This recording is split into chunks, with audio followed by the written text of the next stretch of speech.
Hi all, I'm Cullen Haynes. Welcome to Live with Cullen Haynes, episode 45. Can you believe we're on episode 45? And my next guest I've known for the last 7 years, probably 8 years since we started Legal Home Loans. An absolute legend and practitioner in the space of leadership, has been doing it the last 35 years. And we're going to be talking about everything lead differently, purpose, people, and the future of work. He is not from Ireland, he is from Canada, and he's worked on over 3 continents and bringing his leadership message into the world. Written 2 books, Simplify, and his latest book, Lead Differently. Can you please make very welcome my friend and the incomparable, the one, the only, Mr. Dave Clare. Welcome, Dave. How are you, my friend? Mate, after that introduction, I'm fantastic. Thank you. Mate, it's good to have you here, mon ami. And tell me, what's been happening in your circle of influence? What's the latest? Oh, mate, apart from expanding globally and speaking around the world, it's near and dear to my heart. Yeah, but I've just been fully focused on one core thing, and that's it. So my world is very narrow. It's adventurous but narrow. I love that, mate. I love that. I want to call it out at the start because you are an author yourself, and you do put a lot of ideas in the world. But your whole philosophy is based on real world practical experience. And we were joking offline, mentioning people say, "Oh, have you read this book? Have you read, Let Them and all this other stuff?" But it's all well and good to say all these things, but I think people need practical advice from people who have done it in the workplace. Correct? Yeah, 100%. And please understand, like those people who do academic research and find out all this information and study other people, it just supports the work that practitioners are doing in this world, and it's critical. And like when you have a inspirational guru who's been around for 30 or 40 years who says leadership's all about influence, and people go, "Oh my God, that's amazing, Dave." Wow. Thanks, Tony. Actually, that's Maxwell, and John Maxwell's a phenomenal. He's great work on leadership. But I'm like, okay, cool. What does that mean? What does that mean to you when you hear that? Correct. Okay, so it's great. It sounds inspirational. But what does it mean? And how do you apply that into the workplace in a leadership context? Correct. Like, what does it actually mean in the real world, right? Like, let's put that in place. And case in point, like, what does Circle Leadership do in a nutshell, if you could tell us? Yeah, certainly. So, as someone who's been practicing leadership for, like as you alluded to in the intro, 35 years over 3 continents, I realized that as an individual myself, I couldn't reach far and wide enough to help as many people as I wanted to have the impact I want to have on this world. And I'm sure we'll talk about my big goal later on in the section, so I won't give that away at the minute. Of course. But I realized that I needed to organize a way to do that. So I needed an organization. So I created Circle Leadership Global, and Circle Leadership is named after the core methodology or model that the business is built on. But fundamentally, Circle Leadership does this. We're a lot of organizations can help you with your culture, some can help you with leadership, some with your strategy. Yes. And try to do all those 3 things in alignment. What Circle Leadership is we built a world-class methodology that where culture, leadership, and strategy work as one fully integrated model, like one ecosystem, rather than 3 competing systems that you're trying to align. And so we help small to medium-sized enterprises create world-class organizations that people line up to work with. I love that, fundamentally, the easiest way to describe it, Alan, is our organization turns TGIF to TGIM. We want to start Monday with a bang. Yeah, Let's go. I can't wait for Monday. Like, can you imagine that when people jump out of bed excited about doing epic work in the world? Correct. I think it's so important, and you've lived such a long and storied life. I want to inject a little bit more fun into it, like TGIM. Easy on the long stuff. How would you describe your life using just film titles, my friend? What do you reckon? This is such a great question. I would have to start off with The Secret Lives of Walter Mitty. Oh, what a movie. Yes, Ben Stiller, if you haven't seen it. As a young kid growing up, I had all this imagination of who I would be and what I could accomplish in the world and all these different things I wanted to do. And then using titles, maybe not necessarily the theme of the movie, but Transformers then I went through a massive transformation in my life. Probably where I am now would be Field of Dreams. If you build it, they will come. They will come. Of course they will. Yeah. What a movie. Right now, it's kind of like we've built this fully integrated model now, this ecosystem. So we don't have to have organizations built on ecosystems anymore. And people are starting to wake up to it and starting to see it and are longing for it. And so they're starting to, I think we feel like the world's come around to where we're at. Very well said. The Secret Life of Walter Mitty for the film titles, and Field of Dreams. Yeah, Transformers in the middle, because there was a massive transformation that I went through in my life to become the way I am today and continue to become. But yeah, Field of Dreams is probably where I would end in a minute. Kevin Costner, I love that. But I want to unpack the Transformers, because what sparked your original obsession with purpose-driven leadership, and when did you know it was your calling, my friend? Yeah, that's a really cool. Man, you're asking some good questions. Yeah, we do, mate. We only ask good questions on the Live with Cullen Haynes show. No, Come on. Let me rephrase that. That's a great question. That's a great question. I love that. We don't do good. We do great. Okay, so yeah, for me, I was always trying to work out like why am I here? You know, what was my life supposed to be about? It went through a lot of things in my life, relationship challenges, business challenges. And I just sat down one day and said, what is this? If I could do anything I want to do with my life, what's the stuff that really jazzes me up in the world? Like, yes. I'm excited. When am I most on fire? You know, and then I also looked at, what are the people that I tend to lean into? Like, who are the people that I love hanging out with, and I'm always intrigued by? And then I looked at, well, what's the biggest problem that they have? And then if I could work out what it gets me excited, and I threw it at the biggest problem I see for the people I love to lean into, I might be able to start to find some sense of purpose for my life. Yes. And actually, that's how we created the purpose model that we still use today. And so it would have been, early, so 25 years ago, I started to work out what it is that I wanted to do with my life, and my search for purpose, and what it meant for me when I first helped Tim Gleason in 2001 at LTL Expedited Air in Canada uncover the purpose for his business, is when I realized this is why I'm here. Because when I saw the look on his face when he realized why he started his business beyond making money, and how he could get all his people around this sense of purpose of the business beyond a paycheck. Yes.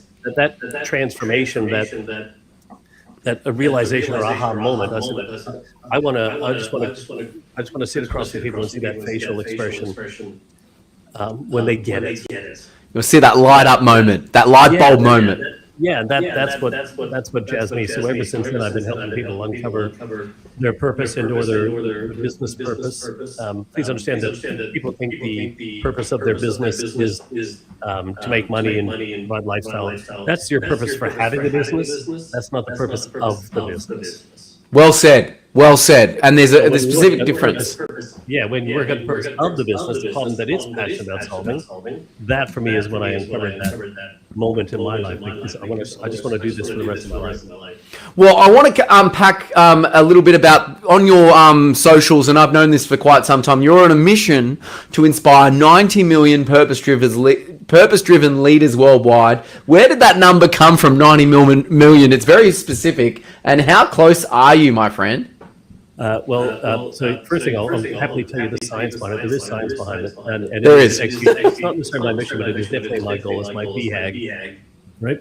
So when Gallup did a study, it would have been 2016. They do it every year, but when I started reading the 2016 Global Workforce Engagement Stats, they said across 142 countries, yes, 70% of the workforce, 900 million employees, are actually disengaged in the work that they're doing. I believe it. And I thought, wow. So based on that, on a 1 to 10 ratio at worst, that means there's 90 million people who do not know how to create meaningful work for people.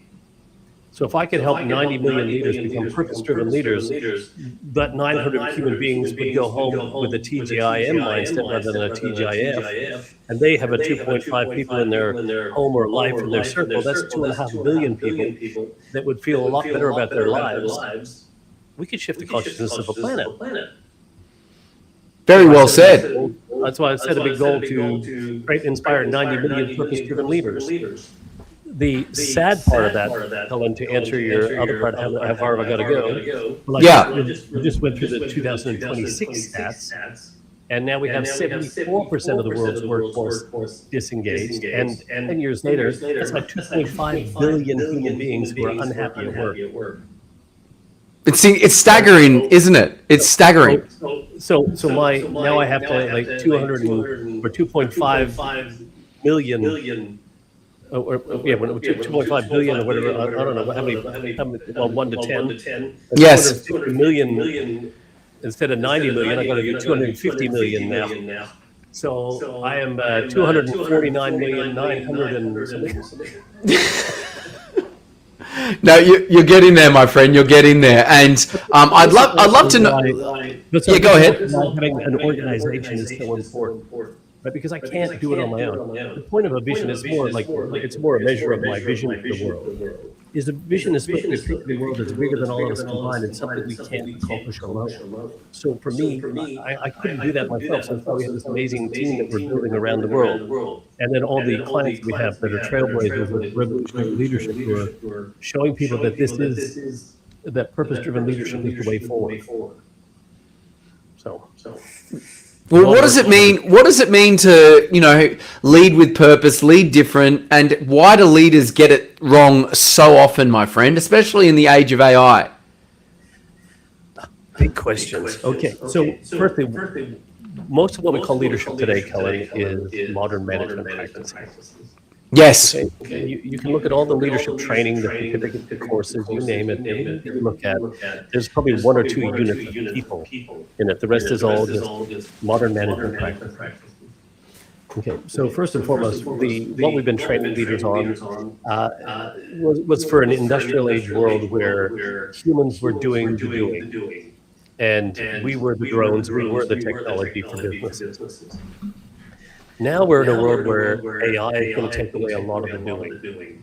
It already started to, forget generative AI, we're talking about augmented AI, where it will do complex processes and it will take on roles and responsibilities, not to replace humans, but to take the doing away from humans. Yes. To be the human being, right? And so the doing part is what we need management for. Yes. So we still need, management. AI will handle the management. Yes. And if it's doing all the doing, I asked this of 350 plus human resource professionals last week. If your AI is now doing all the work that humans do, are you still going to performance manage your AI? Yeah, that's a good question, isn't it? No. And that's, well, then why would you performance manage your humans? Right? So AI will have a strong impact, but what's going to be left is the human stuff. And please let me assure you that the creativity, the curiosity, the imagination, intuition, empathy, and critical thinking skills of the human are what we need to unleash in our organization. You cannot manage creativity, you cannot manage curiosity, you cannot manage belonging, you cannot manage spirit. Yes. Right? But you can demonstrate that through, or help that through leadership. So also you're going to have these human beings in the organization who now have a team of AI agents. So I could be doing whatever I do, and I might have 4 agents who do all the other stuff I used to do. So now I'm technically leading a team of 4 agents. So at Circle Leadership, one of our core philosophies is that we need to, top-down leadership is a thing of the past. All-around leadership is the way forward. So we need to create all-around leadership in our organization, not more layers of leadership, right? So leaders create more leadership, and every human being is about to need to understand leadership at its core, because you're going to be leading a team whether you realize it or not. So AI's impact, so we can't keep training leaders with the way we used to train them. We can't even use the same methodology we did in a world that's changed, where work is changing, people are changing, and leadership hasn't. So we do need to lead different, we need to learn different, and we need to have a better definition for what leadership really is. Well said, my friend. I think you got me onto the book back in the day, Free to Obey, which is where modern management practices have come from 1950s Germany. I think Aldi still uses it, but I like it. It's not like this. It's got to be like this. The all-encompassing leadership. Now, you yourself, talking about books, you've written SIMPLIFIED. That was your first book, and then you've come out with Lead Different. And bring those up, mon ami. Which one? What's an idea from each? Tell me. I also wrote Humane, which is in the middle, which I don't have a copy of here. Okay, sorry about that. So, and SIMPLIFIED. What was it? The Humane? Did you say? Yeah, Humane. Yep. Humane, and then we've got Lead Different, which is available now. They're all available on Amazon, Barnes & Noble, all leading bookstores. What's one idea from each book you'd like people to walk away with to be a better leader, basically? It's the same message in all three books. I love that. Well, the first one, the simplified. Leadership is simple. You lead people. Yeah. Right? You lead people and you manage resources, and people are not a resource. All right, and then Humane, which is how and the AI in Humane, right? So how AI is making workplaces more human, was looking at how AI, we should have resources for humans, not humans as a resource. And AI is a wonderful resource that humans could use and teammate to partner with. If we can move away from fear into excitement of actually having this and not feel threatened by AI. And then the last one, of course, is Lead Different. Yes. Which is Trailblazer's Guide for Revolutionary Leadership. Is that we can't keep leading the way we used to, where we basically let me put it this way: the future is that you're a human being first, and your employees second. Good point. Right, and then the fact that we need to understand human leadership and how to lead people. So this one is purely just about how to lead people, and not just from a leadership point of view, but how to structure your organization in order to do it. So the core concept was in Simplified, understanding what it means for the world of AI was in Humane, and this one is the full guide on how to set your organization up on how to lead human beings. Not only just from a leadership philosophy, but structure, that fully integrated model of culture, leadership, and strategy, all working in harmony to make a better world for humans in the workplace. So get onto those books now. Simplify, Humane with an AI in there as well. You were talking about AI before everyone else was, and Lead Different as well. That's awesome, my friend. And in those books, maybe you uncover it. What's a surprising skill or habit that has made you a better leader and coach, my friend? Yeah, this is really cool because I had one of my big life lessons. I taught my Help Me Rhonda moment. When I was working back in the bank, once again, as a practitioner, everything that I've done has been learning through, doing the stuff, making all the mistakes and everything like that. So the Rhonda Zelinsky. She was one of the part-time tellers, one of the mothers in the bank that I was leading the team. Right? One of my early leadership roles. Yes. And they had nicknames for me that I found out because Rhonda decided to pull me aside one day and she said, "Dave, we love you. You're a nice person. But here's what we call you. Dictator Dave. Corporal Clare." Right? And there was another one that hurt more, but I won't go into that one. But that's what they call it. They said, you can't. We know we have goals to achieve. We know there's things we had to push. We need to get results. And we're selling this product, and we're asking for like the upsell and all this sort of stuff in the bank, right? And they said, but we're mothers first. We have lives. We come here and work our 9 to 3 shifts because we want to do meaningful work. We want to contribute. We want to be a part of this. But we don't want to be treated just like some piece of machinery or cog in the machinery to get the results that we need to do to look good. Right? And it's at that moment that I realized about being human beings first, employees second. And when I started caring deeply about every single person in my team as a human being first, everything shifted for me. And that was like back in 1996, something like that. Wow. What an insight. 30 years ago. And so I've Help me, Rhonda.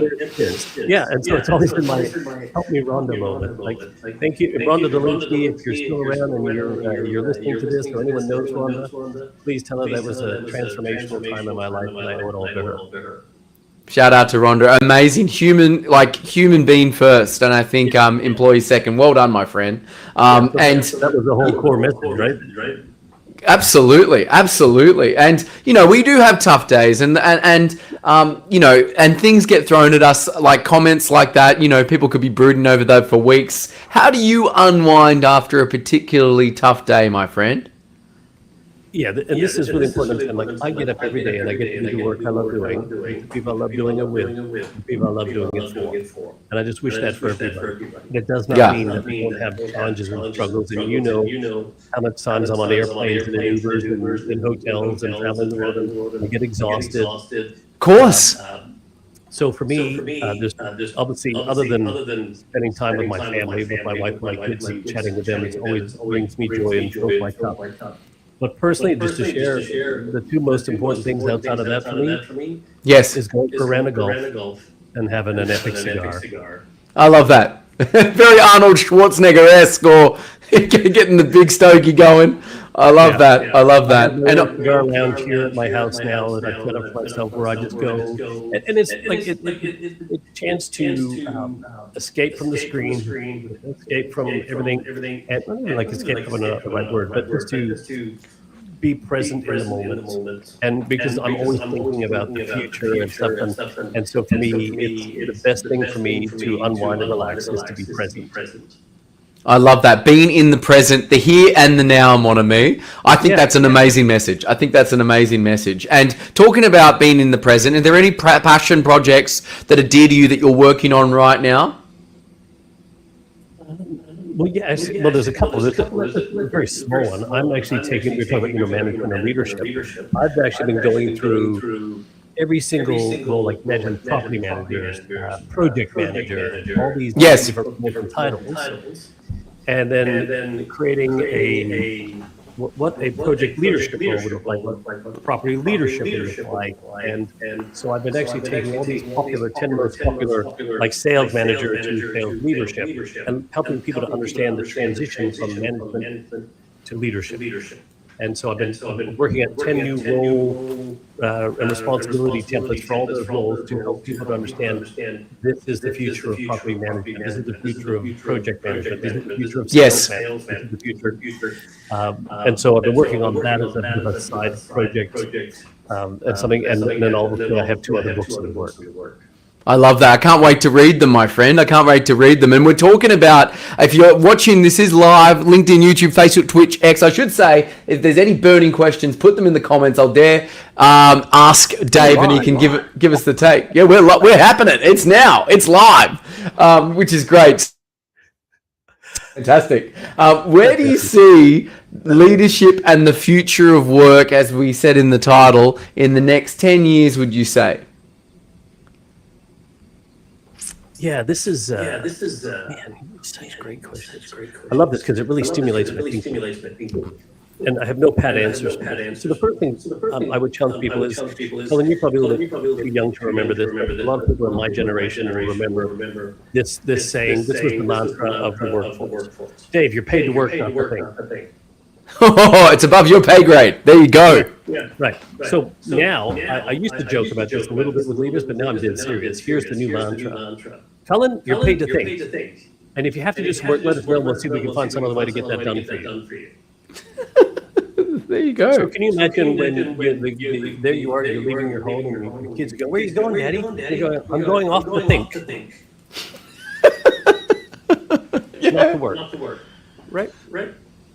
Because what do I think the future work? This is what I would hope. I would so hope for this future is that you could work 4 hours a week and still achieve amazing outputs. Like, let's not stretch it too far. Let's say if you work 4 hours a day. I know in the next 10 years, I would hope that maybe you're only working 1 or 2 days a week and achieving amazing output. Because and people are like, because I talk to leaders all the time on this. If you can get the work done in 4 hours, would you let your people just work the 4 hours and then enjoy their life? Well, no, I'm paying them to be there for 8 hours. So that means I can get twice as much out of them. And so here's the challenge for you leaders listening to this. Yes. Or if you choose to be the one who wants to get 8 hours out of people, that's fine. But one organization is going to pay Cullen to produce outputs. They're going to go, I'm more interested in how much you punch out rather than when you punch in and out, Cullen.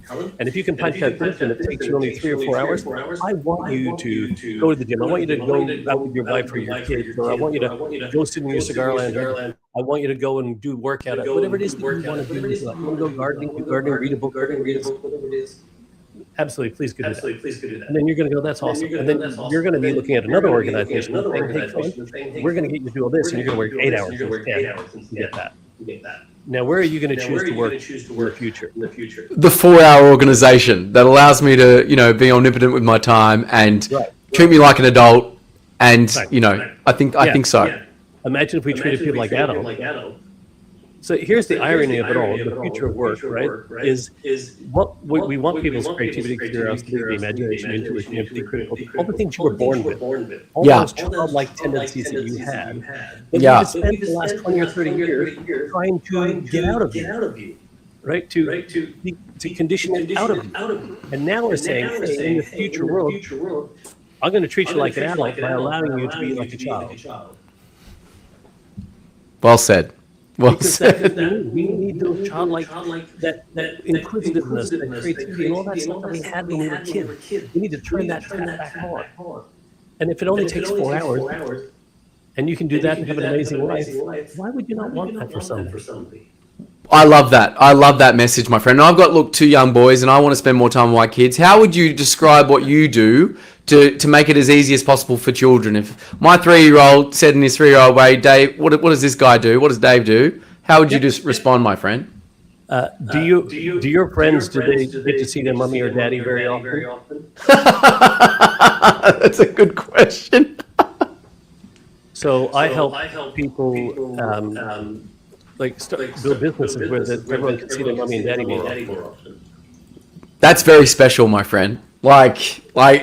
It give me goosebumps because, everyone gets FOMO when they're at work thinking of their family. Imagine if they could be in a world where they delivered, they got what they wanted done in the most efficient way possible, and then they could spend more time with the things that most matter to them and the legacy and everything like that, Well, that's where I guess someone asked me the other day why I got into this work in the first place, and it was that I was a child. I remember sitting at home. My dad was a workaholic, and he worked so many hours, but I would go in with him on a Saturday morning just so I could spend time with him. Wow. We didn't get paid to work Saturday. No. Right? And then that organization ended up going out of business, no fault of his own, poor management. And there he was all that time he committed to an organization that didn't care about Neville the dad. They just cared about him, the performer, the work, the employee. And when it was no longer useful, they disposed of it. It makes me very sad when I hear stories like that, especially and you probably know this song.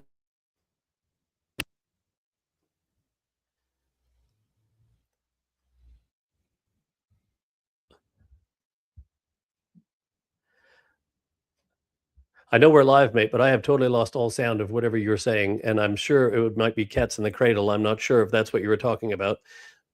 Okay, but that was a sheer guess. But I cannot hear you now. I don't know. Can you hear me now, mon ami? I can hear you now. Yeah. So I'm assuming that you were leaning into Cats in the Cradle for sure. I was. And the funny thing is, the tail end of that story, or the middle chapters of that story, is when I started my career, and then as a young dad, I saw myself falling into the same trap, working for an organization that cared about me only while I was producing, but didn't care about Dave, the dad, and my young son, Mitchell. I'm sure all he wanted at that time was why he couldn't spend time with daddy. And I saw myself working really long hours, and I thought there has to be a better way. Well said, my friend. Well said. And I think there has to be a better way. And to end this stream, I'd love to ask you the question, when all is said and done in your life, Dave, the father, the director, the founder, the leadership guru, how would you like to one day be remembered, mon ami? Wow. Well, I started Circle Leadership, and people are like, why didn't you just call it Dave Clare Company or whatever, like some other people who named their businesses after themselves? And the only reason why it's a tough question for me to answer is because I know in 100 years, no one's going to know who the hell Dave Clare was. I'll show up in some ancestry tree that was your great-great-granddad or whatever, right? So I created Circle Leadership, and I didn't put it in my own name because I wanted something that would transcend my time on this earth. So if I want to be remembered for anything, it would be for being one of the trailblazers of revolutionary leadership, which is why I wrote It's Time to Lead Difference, to actually honor all of our clients who are trailblazers of revolutionary leadership, that I was just one of those who was willing to go first so others could go further. And you're already doing that in spades, my friend. I really appreciate all the gems you've dispensed today. Please follow Dave. He's on LinkedIn, Instagram. His books are out on Amazon. The latest one is Lead Different. Please, please, please follow this man. And if you want him to give a keynote speech, he's a prolific speaker. Go and reach out to him at daveclare.com.au. Really appreciate you coming on the show, my man. Oh, Cullen, man, this has been something I've been waiting for so long, mate. I don't know. I might have reached the pinnacle now. I can just retire. I don't know. Go spend time with that lovely family of yours and smoke some cigars, my friend. You've earned it. Yes, well, that might be on the cards. Very good, my friend. Thank you so much, everyone, and have a wonderful Wednesday.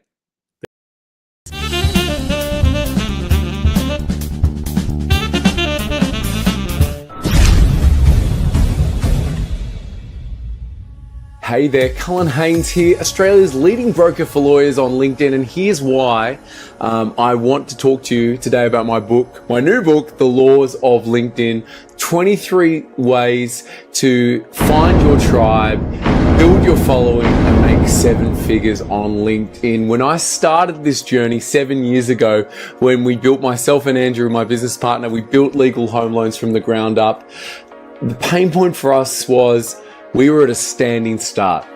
No one knew who we were. We had no money, we had no contacts, and basically we had to find a way to make our voice heard, talk to our tribe, the legal community, and build trust. And the only thing we had at our disposal was LinkedIn, which was and still is free. There's over 1 billion people on LinkedIn, and I wish when I started, I had this book with me to guide me, because I basically distilled my 23 top leading hacks that we use to build our business to a 7+ figure, and I really want to get it out there and share it with you. So if you're back